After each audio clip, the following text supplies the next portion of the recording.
I'll have to say, I had read Job years ago, but now I have read Job, and I have really been blessed. I hope it has meant a lot to you as well. We are,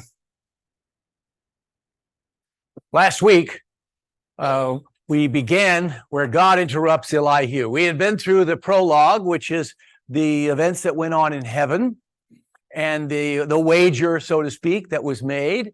And then we went through all the discussions and both the arguments and then what we learned from the arguments. And then God interrupts Elihu. I imagine him bringing a tornado funnel to 100 yards away and then speaking from that. That's in my mind anyway.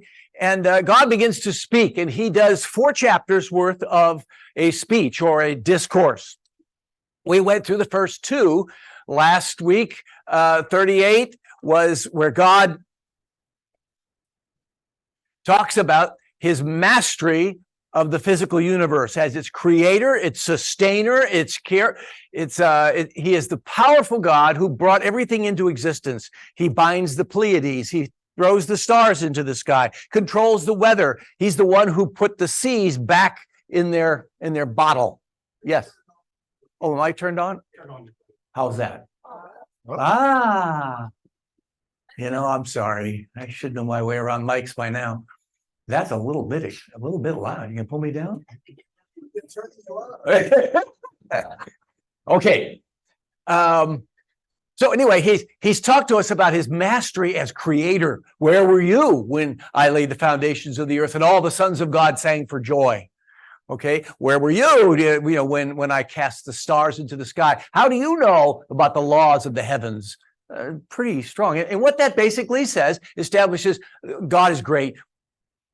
That seems really too little, but God is great.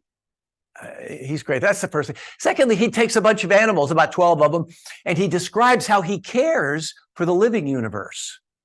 He feeds the raven's chicks in the desert when they're starving. He is aware of the deer when she drops her foal. He cares about her labor pains. He sees the foal grow to adulthood. He is compassionate, aware, and he looks out for and cares for the living universe. That is God is good. 2 major theological concepts that everyone should learn. They want children remember when they say grace before meal. Like most of us, I suppose, remember God is great, God is good. Let us thank him for our food and so forth. 2 greatest concepts you can master in your mind. And so at this point, God stops. And he then asks Job, will you contend with the Almighty? Will you correct him? Let him who accuses God answer him. You want to contend with me after all I've just told you? Where were you when I did this, that, so forth? Do you want to accuse me? Really? And so Job responds, and I think appropriately, chapter 40, and we're going to be in 40 to 42 today, verses 3 to 5. Jack? Then Job answered the Lord, I am unworthy. How can I reply to you? I put my hand over my mouth. I spoke once, but I have no answer. Twice, but I will say no more. You know that phrase, it's better to keep your mouth shut and be thought a fool than open it and remove all doubt. And Job has wisely chosen the former. He's been completely humiliated. He has no answers anymore. It's really interesting. All of his arguments, all of his accusations, you're not being fair to me, the things we say, are all kind of irrelevant at this point when God speaks directly to you. And so he realizes he has had an impoverished view of his creator. We're going to come back to that because I think that is really the crux of all these arguments. We have forgotten who God truly is. And I think that's one of the major points of the book. A.W. Tozer is famous for writing that no nation can rise above its conception of God. And that is true. And I think that's one of the problems in our own society. We have lost the lofty view of God that we need if we're to have a moral and a civil order. Anyway, now at this point, God continues, and he's going to deal with the moral universe. He's dealt with the physical, with the biological, and now he's going to deal with the moral universe. You'd think that Job was pretty well out of the game at this point, but he's not, because God is now going to address where Job has really transgressed. And he begins to do this in, let's see, is it verse? No, it's not verse 15. In chapter 40, verse 8. Okay, go ahead, Jack. Would you discredit my justice?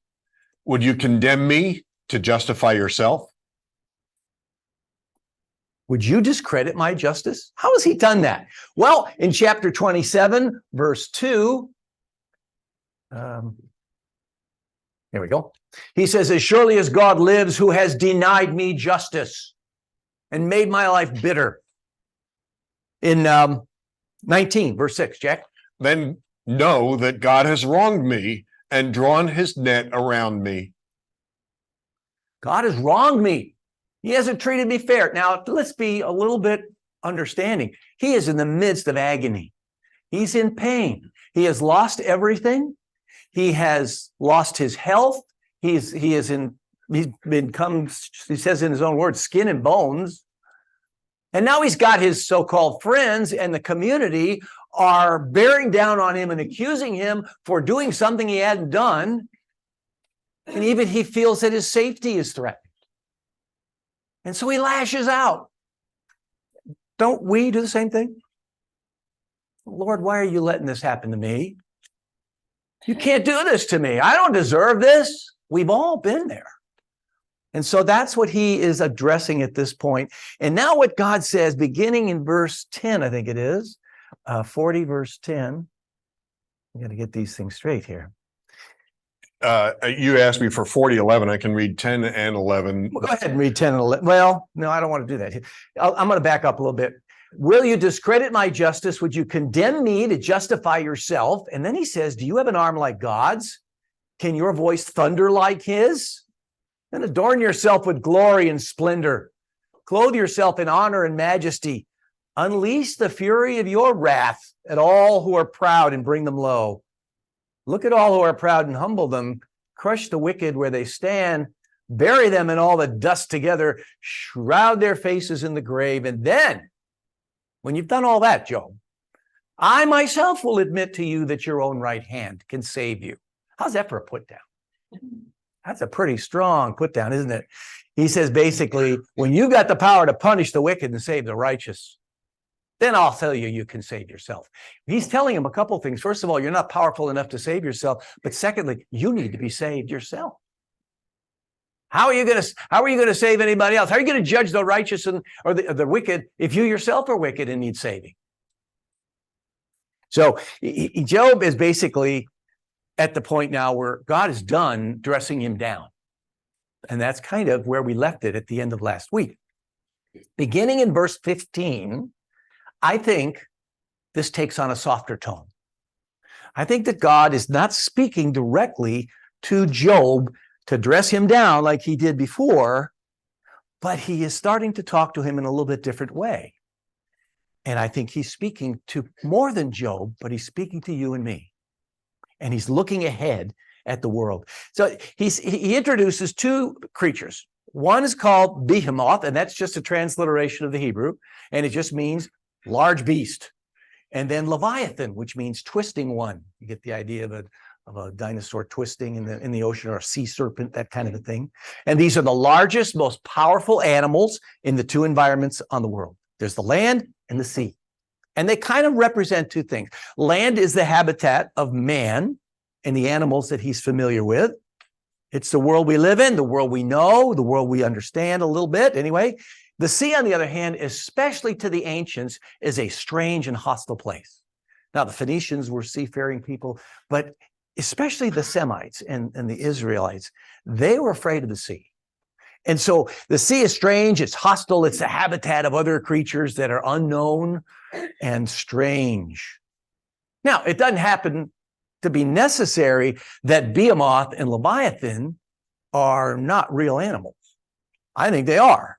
especially Behemoth, and they're creatures with which Job has been familiar. Verse 15 says to him, behold, Behemoth, look at him. I think Behemoth is an animal that lived within range of Job. He's that thing that lives in a swamp down there about 10 miles down the road. Nobody lives there. Leave him alone. But that's where he is. Leviathan may only be known by reputation. They were kind of land-bound people. Maybe the Leviathan made it into shallow waters. Maybe he had legs. Who knows? Maybe it's the Loch Ness Monster. But this creature is more than just a creature of the sea. And as we're going to see in a few minutes, it seems to go beyond that. And so we're going to see a little bit more about Leviathan as we go. But let's start by treating them as live animals, real animals that lived at the time. And here's my candidate. Chapter 40, verse 15, Jay. Look at the behemoth, which I made along with you, and which feeds on grass like an ox. Now, God establishes first that this creature, Behemoth, was created on the same day that Adam was created, on the sixth day. All the land animals were created on the sixth day. He is a creature that is created by God on this earth. So he's not a mythical monster, but he is huge and he's powerful. Go ahead, Jack. In chapter 40, we've got a few verses there. Verses 16, what strength he has in his loins, what power in the muscles of his belly. His tail swings like a cedar. The sinews of his thighs are close knit. His bones are tubes of bronze. His limbs like rods of iron. Then skipping to 23, when the river rages, he's not alarmed. He's secure though the Jordan should surge against his mouth. Can anyone capture him by the eyes or trap him and pierce his nose? Okay, he's huge. He's powerful. Nobody can capture him. There's absolutely no way. You just have to stay clear of him. He's also a vegetarian, okay? And he's stable, doesn't move around a lot. He resides under the lotus plants. How about 20 and 22? The hills bring him their produce, and all the wild animals play nearby. Under the lotus plants he lies, hidden among the reeds in the marsh. The lotuses conceal him in their shadow. The poplars by the stream surround him. Now, here's my candidate. I think the sauropods are a pretty good candidate. This is Sauroposeidon over here. And this will give you an idea of his relative size. He could go up to about 50, 60 feet high. He could be, my goodness, he could be almost 100 feet long. Here's a person. You get the idea. Doesn't that fit what he's just told you about? That really does. And he's got a tail that swings like a cedar, just gigantic tail. Bones like tubes of bronze. Nobody can capture him, but he's, by the same token, he's just always there. He's stable. He's going to be there. You don't mess with him. He won't mess with you. He's a vegetarian. The scientists who find these bones say that he has to eat something on the order of 400 to 900 pounds of foliage a day. That's a lot. And for some reason, they have studied his teeth and his skull, and they have determined that he probably got his food by clamping onto a branch and then stripping it of all its foliage and gulping it in one gulp. No, you just go through trees like crazy. And so there had to be a lot of vegetation for him. Now, that's a dinosaur. What's the problem? Well, the world doesn't believe that dinosaurs existed with man. They died out 200 million years ago when that fictitious asteroid hit the Earth. Why do we buy that? There's no reason, if God created the heavens and the earth, and he created it a matter of thousands of years ago, and if he created the dinosaur along with Adam and Eve, then human beings could have seen these animals. And there's a lot of legend and, things left over from the past where people remember these things. And so unless I'm going to be absorbed in the evolutionary paradigm, I'm going to say, this is a dinosaur. This sounds like it to me. Now, why, if you go and look at the commentators, Bible commentators, they all reject that idea. Why is that? Why wouldn't Bible commentators accept that? It may be by the fact that in the flood, all of those kinds of animals were destroyed. True, but it also does say that two of every kind were brought on the ark. So I'm thinking they survived. Now, why'd they die out? By the way, if they came through the flood.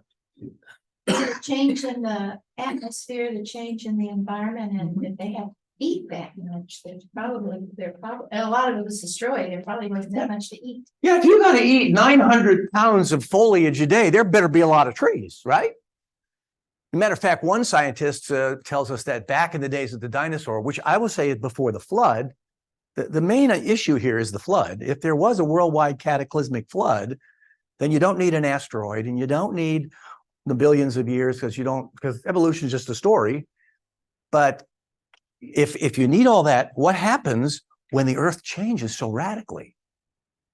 Remember, in the flood, the fountains of the great deep broke up, the continents, the crust of the earth broke apart, the continents separated, enormous volcanic activity sent dust into the highest reaches of the atmosphere, and that little layer of water that Genesis tells us is above the atmosphere that provided kind of a greenhouse effect and kept the earth universally warm. Even in Antarctica, there are fossils of warm environment animals. So if in fact that's the case, that's all gone, right? The earth has cooled significantly. The oceans are hot. They're evaporating like crazy. The polar ice caps are being established, and the ice age is bringing glaciers down as far south as New York City and Paris and northern Italy before it retreated. And so it's kind of like when you hit a bell, it goes bong, and then it just gradually keeps on vibrating, and it reaches a new equilibrium. And that's where Job lives. He's several hundred years after the flood. Some of these animals were still alive. There were 20 times the amount of carbon dioxide in their atmosphere before the flood than after. And carbon dioxide is food for what? For green things and plants. So you can understand that the carbon dioxide levels have changed. There's not so much green stuff anymore, and they generally died out. And that's why you still have some stories of dragons that come from after the flood, but most of them are gone. They're too big, and they require too much stuff. Now, the problem is that we live in a world that is our culture is based upon an evolutionary paradigm. We interpret everything that way. Nobody will buy that the earth is billions and millions of years old. The reasoning for that is specious. It's based entirely on the assumption that everything has evolved by chance. And of course, you need billions of years for that to happen, or at least for it to sound plausible. That's not science. That's not science. The science of the bones that we study, evolution is the story that we tell. And it's told for a particular purpose. Evolution was developed as a story for creation, or the myth of creation for modern man that would eliminate the Judeo-Christian God or reduce him to irrelevance. We really don't need him to explain anything. And then when we do that, we bring him down to size, you see, to where we can control him. And that's really what we want, because we're in rebellion. And so when you read these commentaries, here's what you get. It's an elephant, or else it's a hippopotamus. Notice how its tail sways like a cedar. You see the elephant's tail there, little bitty thing. And this guy's got a little bit of a stub. What a cedar, huh? Yeah. It says that in 40:24, it says, can anyone capture it by the eyes or trap it or pierce its nose? And of course, that's a rhetorical question. Of course not. Yeah, well, we trap hippos, we put them in the zoo. We trap elephants, we ride them. We make them dance in our circuses. You see? And the point of all that is to bring God down to where he will dance in our circuses. You see? No. I want to buy what God's word says, that he was created with Adam. He came through the flood, and he was still a few of them around. And God points to him and says, what do you think about that? That's number one in my creation. You can't even come close to mastering this thing. He says in 40:19, Jack. He ranks first among the works of God, yet his maker can approach him with his sword. You see, he may be the biggest, baddest creature on the land, but I can approach him. I've got control of him. I can kill him. I can tame him. Leviathan's even stranger. 41:1-10. Can you pull in the Leviathan with a fish hook or tie down his tongue with a rope? Can you put a cord through his nose or pierce his jaw with a hook? Will he keep begging you for mercy? Will he speak to you with gentle words? Will he make an agreement with you for you to take him as your slave for life? Can you make him a pet? Can you make a pet of him like a bird or put him on a leash for your girls? Will traders barter for him? Will they divide him up among the merchants? Can you fill his hide with harpoons or his head with fishing spears? If you lay a hand on him, you will remember the struggle and never do it again. Any hope of subduing him is false. The mere sight of him is overpowering. No one is fierce enough to rouse him. I love that line. If you lay a hand on it, you'll remember the struggle and never do it again. And that's the ideal. That's the ideal rednecks standing by the shore, and they see this thing out there, and one says, "Here, hold my beer. Watch this." Right? Not gonna work. No, this thing is amazing. Now, I'll give you a candidate. Here's a plesiosaur. Now, we've dug up tons of these. You never dig up a whole one, or almost never. You dig up a piece of one here and a piece of one there, and 50 miles over. And paleontologists specialize in hooking them together.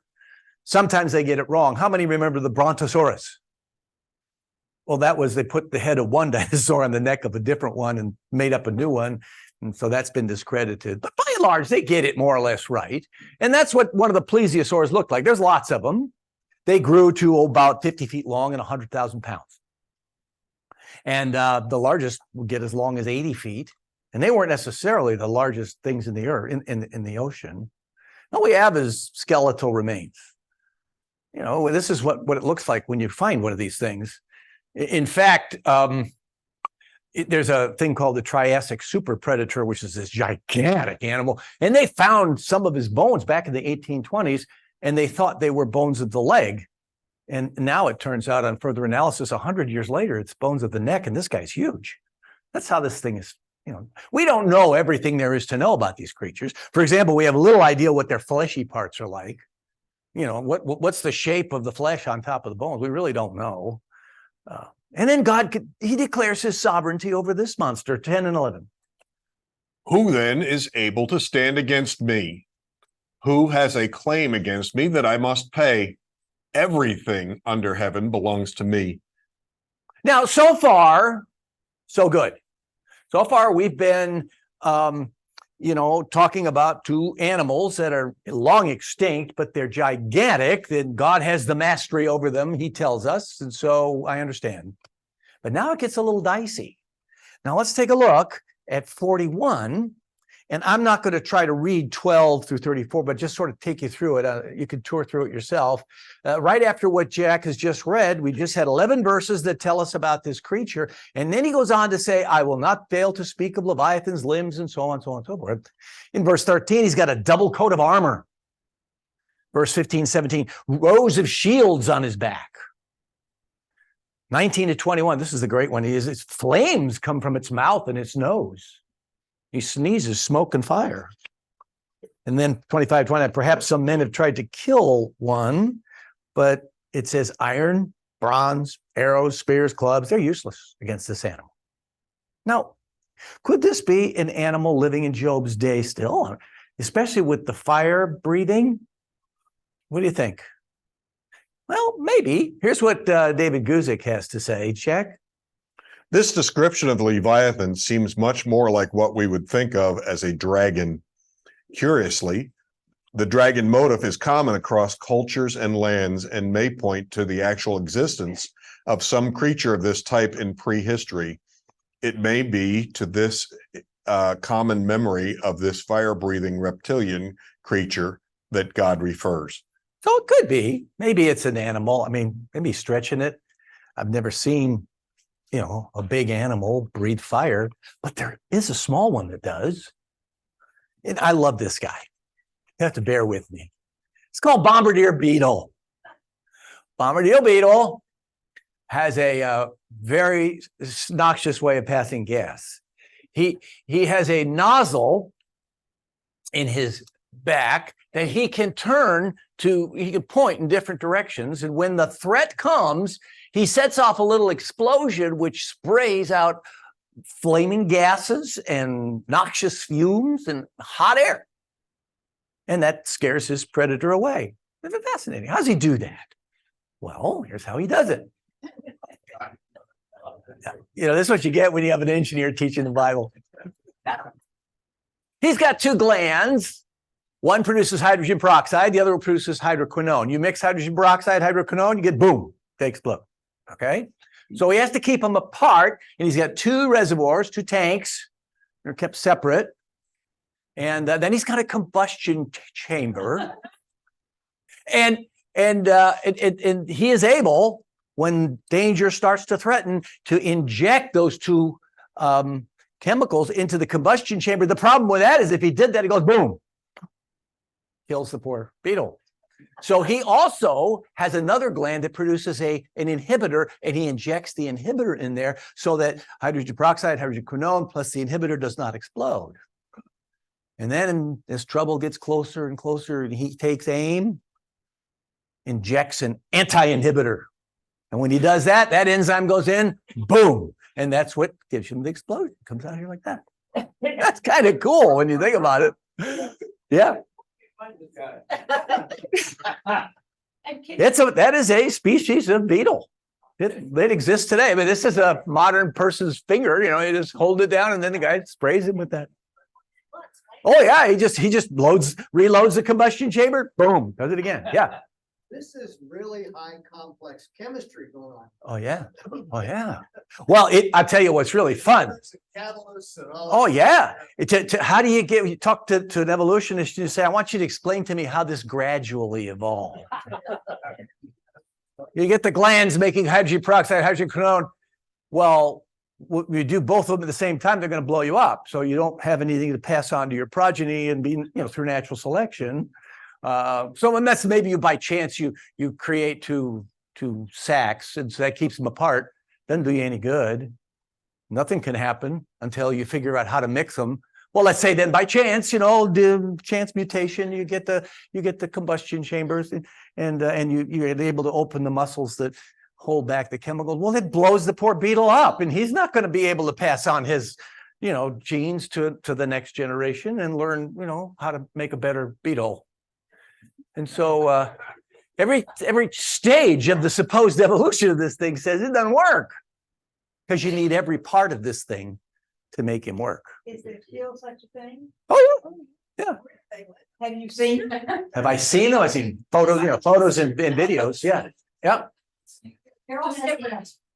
They're here. There are 40 species in the United States. There you go. How did we live without the smartphone? Anyway, my point is this. Yeah, that sort of chemistry exists. That sort of organic use of it exists. Could you scale it up? Oh, maybe.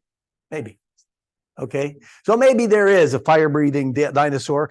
There are some scientists, creationists who look for cavities in the skulls to see if there are places where that stuff might be saved. We won't know probably until we all meet in glory. And that's one of the questions that's high in my mind. But now there's more to it than this. This could be what we would call a layered passage. You remember when we talked about where Satan came from, we went to Ezekiel 28. Ezekiel 28 starts out talking about the king of Tyre, doesn't it? Talks about the king of Tyre, what a wicked, evil, bad, monstrous king he was. And then it starts to change a little bit, and it says he was present in Eden.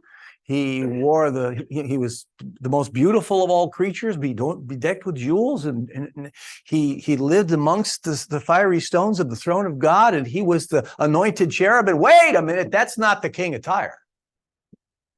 Now he's talking about something more. And that's kind of what I think this chapter does.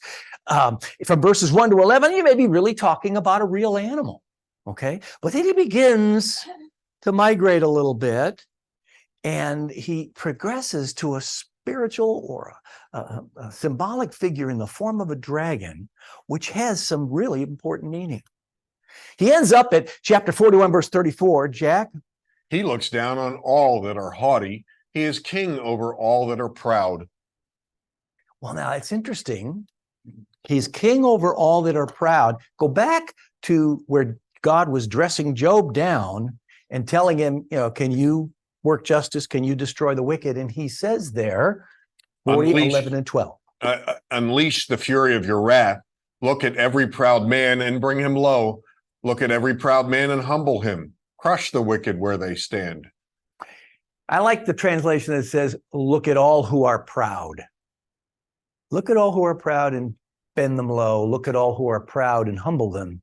Satan's great sin was pride. Sure. Yeah. So we're talking about something that's a little more than just a dragon of the sea. And this image is connected to Satan in a number of places. And I just wanted to throw these at you a little bit. Let me first of all give you some context.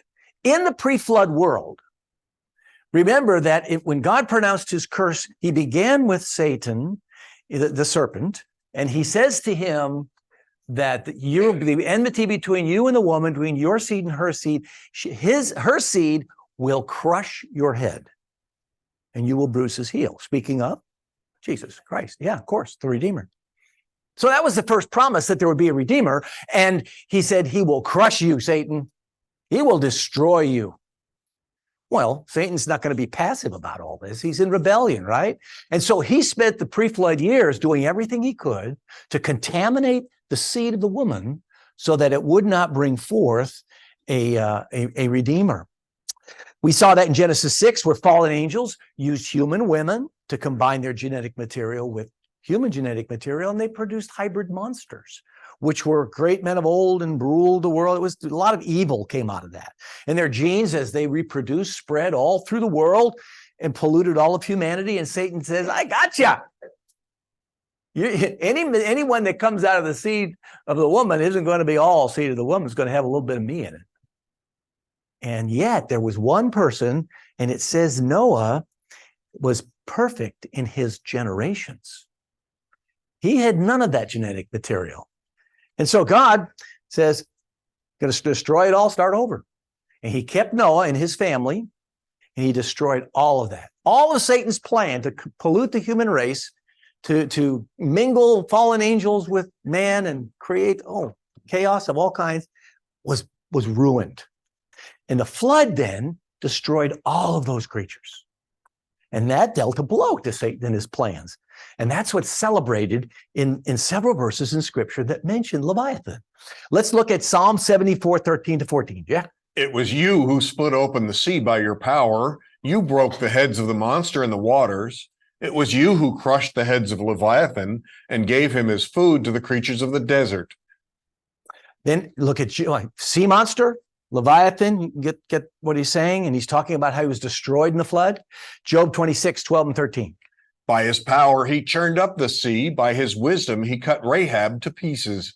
By his breath, the skies became fair. His hand pierced the gliding serpent. Gliding serpent.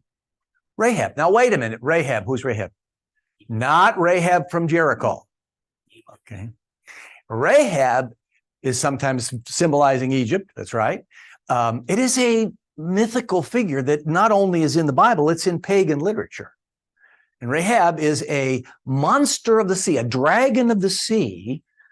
And originally actually was good and then became evil. And it is very much a symbol of Satan. Rahab. It says what did I get here? Oh, the Wikipedia, that great source of truth, says Rahab means noise, tumult, arrogance, is a mythical sea monster, a dragon of the deep water. Okay. So this is a celebration of God's victory over Satan, over his plan A for the world. And then he takes those angels and he binds them in the abyss. Jude tells us about that. But then again, in the end of days, God will slay this monster. Whoops. Back up. Okay. Isaiah 27:1. In that day, the Lord will punish with his sword, his fierce, great, and powerful sword, Leviathan, the gliding serpent, Leviathan, the coiling serpent. He will slay the monster of the sea. Leviathan, coiling serpent, monster of the sea. Beginning to get the picture? God will slay him. And then we have a better picture of it at the very end in Revelation chapter 20, verses 1 to 3. I'm going to stop you there, then we'll go to 10. And I saw an angel coming down out of heaven, having the key to the abyss and holding in his hand a great chain. He seized the dragon, that ancient serpent, who is the devil or Satan, and bound him for 1,000 years. He threw him into the abyss and locked and sealed it over him to keep him from deceiving the nations any more until the 1,000 years were ended. After that, he must be set free for a short time. Wow. I love that image. Satan was the greatest of the angels, wasn't he? He was an anointed cherub. He was around the throne of God. He was senior to everybody. God demoted him off the throne of God, out of the throne of God, the mountain of God, his government. And eventually he casts him to the earth. And now another angel comes, and I love this image with this big chain, and he just grabs this monster, writhing and squirming and squealing and spitting fire and everything. He picks him up and he throws him in the can, and he takes that chain and he binds the can. Oh, may that day happen tomorrow. What a wonderful thought. But that's not the end, because he is released again later. And then it says in verse 10, Jack. And the devil who deceived them was thrown into the lake of burning sulfur, where the beast and the false prophet had been thrown. They will be tormented day and night forever and ever. He will ultimately be utterly destroyed, and he'll be thrown into the lake of fire and brimstone, prepared for the devil and his angels, and where all those who are not saved by the grace of God will also go. It's a fearsome thing. So what this tells us is that this passage about the Leviathan is got a dual meaning. And so you sit there and say, so what? What does that mean to me? Well, you got to ask yourself the question, what is God saying? He's got 2 chapters, half of his discourse, and he is going to talk about 2 creatures. Well, I think that God has left off speaking to Job, and he is now speaking to you and me. People that were thousands of years down the road from Job, and everybody in between. And I think he's saying 3 things.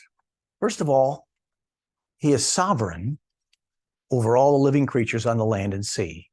We already read 10b to 11. I won't read it again. It says, well, go ahead, read it again, 10b to 11. Who then is able to stand against me? Who has a claim against me that I must pay? Everything under heaven belongs to me.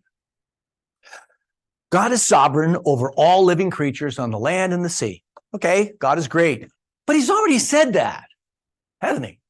He already said that in chapters 38, 39. So there's got to be more to it than this, and I think there is. Consider the earth to Job's day for a minute. We talked about what's happening after the flood. We're trying to reach a new equilibrium. And as that all happened, the climates were radically different than they are today. For example, we know from Genesis that the Jordan Valley and the Dead Sea were rich and green and fertile. And Egypt was also, and archaeology tells us the same thing. The Sahara today was at one time laced with rivers and lakes. You go see fish, fossil fish in the lakes and everything. It's quite well known. But the climate was quite a bit different. And imagine, these are people in the last few hundred years that have been expanding and migrating out from where Noah began. And there's nothing to stop them. It's a pure, virgin, beautiful world. There's no indigenous peoples to force out. There's no war. You just go out, find yourself a nice place, begin your farms, your villages, and you build a prosperous society. He lived in a really good place. He had a good life in a rich and beautiful area. Now, he went through his trial. I realize that. Sparsely populated. The big city-states and the big empires had not yet made their way to where he was. Even Satan's raiding parties. Remember, Satan sent 2 raiding parties. They had to come from as far away as Persia and Yemen to get to him. So he lived kind of a nice, sheltered life. But there was a lot of things he didn't know. He didn't know the desert that his land would become. He didn't imagine the desolation caused by all the armies that would sweep back and forth, destroy the towns, destroy the trees, carry people off in captivity, murder thousands, even millions. He could not anticipate our industrial area. There's no way we know that. Or our wars, or the pollution, or the billions of people that would occupy that land. And he certainly couldn't imagine the devastation of nuclear war and whatever it is that lies ahead of us. And the point is, I think, neither can we. We cannot know what lies ahead. There are things that are unknown, and I think he is sovereign over things known and things unknown. Rumsfeld used to say, remember Donald Rumsfeld used to be Secretary of Defense, he used to talk a lot about there are known knowns and there are unknown unknowns. The known unknowns are the things you know are likely to get you. You can prepare for them, you can try to mitigate it and so forth. The unknown unknowns are the things that are going to hit you out from nowhere, surprise you. Behemoth is pretty much a known quantity. He's something there. He's stable, familiar, unmovable. He represents the threats that are all around us, the things that we see: sickness, poverty, broken homes, failed marriages, prodigal children. You know, we can go on for a long time. But Leviathan is a whole lot more scary. He, to me, represents the unknown. He represents things that we dread that we do not know are coming. What do you dread? You dread nuclear war? We've got Putin rattling his saber, threatening it. We've got Iran on the brink of owning nuclear weapons, decided or has told us right up, he's going to destroy Israel. And who knows who else? What else do you dread? How about artificial intelligence? Hypersonic missiles for which we have no defense? Digital currency? Space warfare? Persecution of Christians? Does that bother you a little bit? We don't know where that's going to be. Viruses. Virus, yeah. Worldwide financial collapse? How about the Antichrist? Well, that might be one. How about old age? What lies between here and the door at the end of the hall? There are things I dread. And his point is, God is sovereign over all of that. The known stuff and the unknown stuff. But there's another level, I think, when we talk about the dragon. God is sovereign over the natural and the supernatural, the seen and the unseen world. Behemoth represents earthly threats, things from this world, things we can expect will happen, and we're fairly well familiar with them. But the sea, that represents supernatural, spiritual forces that are unknown to us. Ephesians 6:12 says we wrestle not against flesh and blood, but against principalities and powers and authorities, the rulers of the darkness of this world. There are things we just don't understand. And in the last days, Jesus warned us that it would be more intense. Jack, Matthew 24. For false Christs and false prophets will appear and perform great signs and miracles to deceive even the elect, if that were possible. So in the last days, we should expect an increase of signs and miracles and wonders, things that are supernatural. Has anybody noticed the congressional hearings about UFOs and aliens? You get this old, you can remember the last wave of this stuff. Back in the 70s, Eric von Daniken wrote his book, Charity of the Gods, and so forth. And it kind of stopped when people had to admit that these things didn't follow the laws of physics. They were more or less related to things like angels and spirits. And nobody wanted anything to do with that. That's what's different about the new wave. The current wave doesn't seem to mind that. That's a sign. Psyops, well, maybe. But in any case, all that stuff is increasing. And it says it would deceive even possible the very elect. Beware of lying wonders. There are things, like Shakespeare said, was it Horatio? There are more things in heaven and earth that are covered in your philosophy, Horatio. There are things we just don't know, and we need to be wary of the supernatural. Now, Leviathan also represents Satan, whom God will destroy. And we've talked about those two things. He is coming to a day of judgment where he will be destroyed. And that day of the Lord we covered in Revelation 20. So what is this overarching message? These two creatures. Well, God is sovereign. He's supreme. He's the creator and sustainer of everything that is. He's omniscient. He's omnipresent. And to understand that is how you find true peace. That's how you find comfort in tribulation, confidence in a good future. Optimism, certainty that goodness and justice will prevail over evil. Will goodness prevail? He's saying there are no monsters in heaven or earth, known, unknown, present, future, land, sea, including Satan himself, over which our Father in heaven doesn't have complete control. That's our message. He's gone beyond Job. He's talking to us. Well, Job answers. Jack 42, 1 through 3, and then 5. Then Job replied to the Lord, I know that you can do all things. No plan of yours can be thwarted. You asked, who is this that obscures my counsel without knowledge? Surely I spoke of things I did not understand, things too wonderful for me to know. My ears had heard of you, but now my eyes have seen you. First of all, he knows that God is omnipotent. That's what Job has learned. Job's learned three things in this statement we know. He said, you could do all things. God is omnipotent. He also said that no purpose or plans can be thwarted. God has plans. He has decreed certain things will be done, and they can't be thwarted. He is irresistible. And then Job has learned that his proper response is self-abasement and repentance. Woe is me, I am undone, said the prophet Isaiah when he saw the Lord high and lifted up.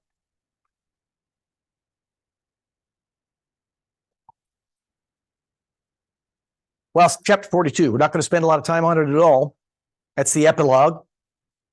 God rebukes Job's accusers, tells them they got to make a sacrifice. Job will pray for them. They're restored. But then it says, he restores Job's fortunes, his friends, and his family. Jack, that passage in 42.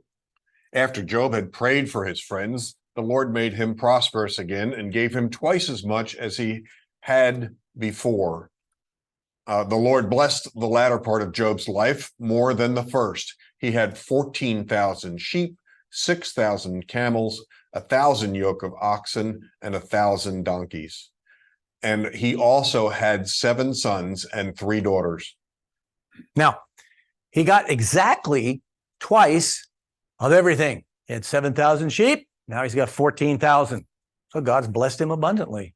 He had twice as many camels, twice as many donkeys. He's restored his family to him. Now, it's interesting. He didn't give him twice as many children, did he? It's only 10 children. But you see, you got to remember, the other 10 are still alive. They are in the place of the dead, the place we call paradise, or the bosom of Abraham, the side of the dead where the righteous live. Now, the question is, will God restore you after the storm has passed? Is that a guarantee? Well, the answer is yes. Yes, he will. The Bible tells us that God is no man's debtor. In Matthew 19, God says, or Jesus says, and everyone who has left houses and brothers and sisters or father and mother or wife and children or fields for my sake will receive as 100 times as much and will inherit eternal life. Now, you notice he doesn't say 100 times as much now. His rewards dwarf our achievements. I love the parable of the talents. The guy who was given 10 talents, he goes out, he doubles his money, he gives it to the master. Here's an extra 10. And the master says, wonderful. Makes him king over 10 cities. God's rewards are way out of proportion to our suffering or our achievements. Sometimes we get it in this life, sometimes in the next. Hebrews chapter 11, the great heroes of faith, you had all the ones that won wars, they had the dead restored to them, they stopped sickness, they raised the dead, all those wonderful things, and I want to be one of them. But then it tells me about the other half, and it says there were those who were sawn asunder, killed with the sword, who were starving, who wandered in caves and in the deserts, and they didn't see the restoration in this life. And he says, the world was not worthy of them. Some of us will get restoration in this life. We'll go through suffering, we'll go through trials, but some of us won't. But God will not fail to restore us. And he will eventually do so. So we've heard now what Job takes away. What, in the minutes that we have, what is our takeaway? I want to give us a few things, 5 of them. And we begin by going back to the prologue. First thing, is there an unseen world? Is there an unseen world? We started with the verse in Hebrews chapter 11, verse 3. Jack, you want to read that for us? By faith, we understand that the universe was formed at God's command, so that what is seen was not made out of what was visible. Now, the exact opposite is our paradigm in our culture that says, by faith, we understand that the universe was formed by chance, so that what is seen was made out of what we see. It made itself. There is no unseen world. We see, the Bible sees, a world here that we can see and a world above the line that we cannot see. And if there is a world we cannot see, then the Bible, the Word of God, is our only reliable window into it. And Job has given us a peek for our benefit. What happens in the world below is a reflection of what happens in the world above, and it gives it meaning. Job didn't have a clue. His friends didn't have a clue. Job thought that God was against him, that God was trying to destroy him, that he was being unfair, that he had no sins for which he should be punished. He didn't understand at all. His friends thought that the reason all this trouble had come on them and the community and on Job was that Job had some secret sin. None of that was true. None of it was true. We know because we get a peek that the invisible world is what gives the meaning to what he went through. Second thing is what happens to us, including our sufferings, is significant. We live in a world of nihilism where our young people just think they're insignificant. We're in a world of victimology. I'm a victim. We're all helpless victims. There's nothing we can do about it. We just have a meaningless life. Tale told by an idiot, full of sound and fury, meaning nothing. God, Satan, and all the angels were gathered around to watch what happened to Job. They all gathered to wager, if you will. Satan bet that Job would fold, and God staked his reputation that Job would not. Of course, don't ever play poker with God. That doesn't work. He knows the end and the beginning. But nonetheless, even Job knew that somehow his trials were a test. Jack, 23:10. But he knows the way that I take. When he has tested me, I will come forth as gold. He knows the way that I take. When he has tested me, I'll come forth as gold. There is a restoration ahead. And when you think about it, Job carried God's reputation on his shoulders. And may I suggest that you and I carry the gospel on ours? The one with whom we do not share the gospel, who is lost for eternity, matters. The one with whom we do share the gospel, who is saved, matters. The things that we do, the life that we live, the prayers that we make, the way that we die is being performed before what Hebrews 12 calls a great cloud of witnesses.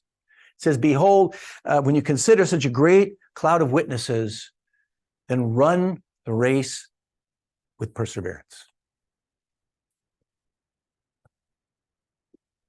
Thirdly, and this was Job's problem, we've got an impoverished view of God, of who he is. God is not our servant. He's not our vending machine. The one when we have something we want or we need, we go to him and he gives it to us. He's not the one that gives us meaning.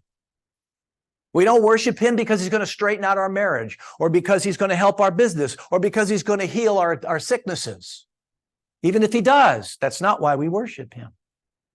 We live in a narcissistic age, don't we? And it's in the air we breathe, the food we eat, it's in every nook and cranny of our lives. We literally breathe the centrality of the self. I got to be me. It's even in our worship. And we've got this idea that God needs me.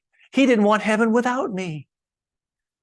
He'll knock down every wall. He'll climb any mountain. He'll go through any sea to get a hold of me, because I'm something special. I'm the only one of my kind. We need to remember that there's more to that than this narcissistic view. He is above all the creator and the sustainer of everything that is or was or ever will be. He's the Holy One who says to you and to me, brace yourselves. Like a man, I will question you and you shall answer me. There's coming a day we will face him. And this terrified Job. 23, 15 to 16. That is why I'm terrified before him. When I think of all this, I fear him. God has made my heart faint. The Almighty has terrified me. He should terrify us. He terrified holy men of God like Isaiah and Daniel, and certainly John. John sees the risen Christ and he falls down like he's dead. And it isn't until he has had a vision of the glorified Christ and fallen down dead before him that Christ will come to him and put his hand on his shoulder and say, it's okay, John, you're with me, and I have the keys to death and hell. And if we have the right view, the right concept of who God is, we will have a much smaller, humbler vision of ourselves. And that's what Job got to when he said, I had heard of you, now I've seen you. I repent in dust and ashes and abhor myself. Trusting God implies total commitment. God says he has plans. Who obscures my plans, he says. And faith in the midst of suffering means we have to yield to his plans, to his sovereignty. First of all, because we have no choice. We don't. There are some things that are a given. God has made me a man. It doesn't matter how much I want to be a woman, how many hormones I take, or how many surgeries I get. I am a man by the will of God, and my obligation is to be God's man. To be a man as God sees him. My wife is a woman, thank God, and her obligation is to be the best woman she can be. We don't have any choice, but also we have to yield to his plans no matter what, because he cares for us, he's aware of us, and he seeks our good.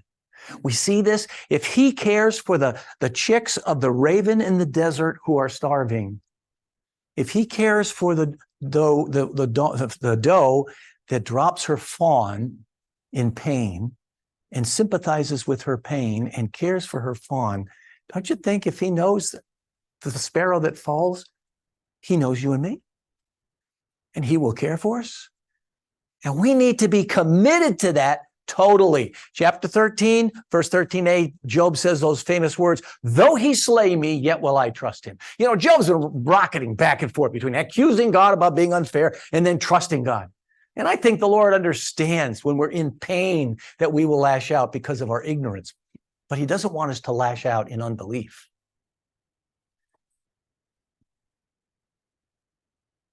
He says, though he slay me, yet will I trust him. Death does not inspire fear in us the way it does the world. And that derives in our faith that there is an unseen world above the line. If there is, death is not the end. Death is the entrance into an unseen world. And our faith is in the salvation that comes from that unseen world. I love that verse 13, he says, though he slay me, yet will I trust him. Just another verse down. And I love the way the King James says it. He says, he also shall be my salvation. Now, the word salvation is the word that's translated salvation in Hebrew. You know what it is? Yeshua. The word for Jesus. They didn't know who Jesus was, but he said, though he slay me, yet will I trust him, and he also shall be my salvation, Yeshua. Lastly, Job's trust wasn't always linked to his own salvation. It was always linked to his salvation. It said, ultimately, when I get through all of this, I will descend to death. He saw death as a sleep, and I will sleep the sleep of death until he calls my name, and I will answer him. He understood that God would provide a mediator. We saw that in 9:33. And that mediator will say to God the Father in 33:24, he says, spare him, for I have found a ransom. Job isn't putting his faith in a meaningless salvation of a God who's just going to wink and let go of our sin. He puts his salvation in one who is going to provide a mediator who can provide a ransom. My debt will be paid fair and square. When Jesus died on the cross, he yelled out, tetelestai. It's an accounting term that means this bill has been paid in full. And you no longer are under obligation. It's found a ransom for it. And then that gives Job the right to say what I think is the pinnacle of this book. I'm going to leave you with that. He says in the midst of his suffering, he's lost everything. His health has been a mess. He's scratching his sores. He's skin and bones. He smells bad. He's been ostracized from the world. His so-called friends have come and they're accusing him of something he hadn't done. They're having an intervention, if you will. And he says, I know that my Redeemer lives and that in the end, he will stand upon the earth. Can you see the prophetic knowledge that this guy has? My Redeemer lives and he will stand on the earth. And after my skin has been destroyed, when my body is rotted, yet in my flesh, I will see God. I myself will see him with my own eyes. I think one translation says, with these eyes and not another. His hope was in the resurrection that lies ahead. In any suffering, psychologists tell us, if you have a hope, you can endure almost anything. And so when we do go through suffering, we need to put our hope in the one who has control of everything. Supernatural, natural, known, unknown, land or sea, and the one who is our Redeemer that will eventually come and stand on the earth, and that he will raise us to be with him forever. And then he says, how my heart yearns within me. Can you say that? Does your heart yearn for that day? And I think that as we get older, we're walking down that hallway and there's that door. We're not really sure what's on the other side of it, are we? We're a little afraid of it.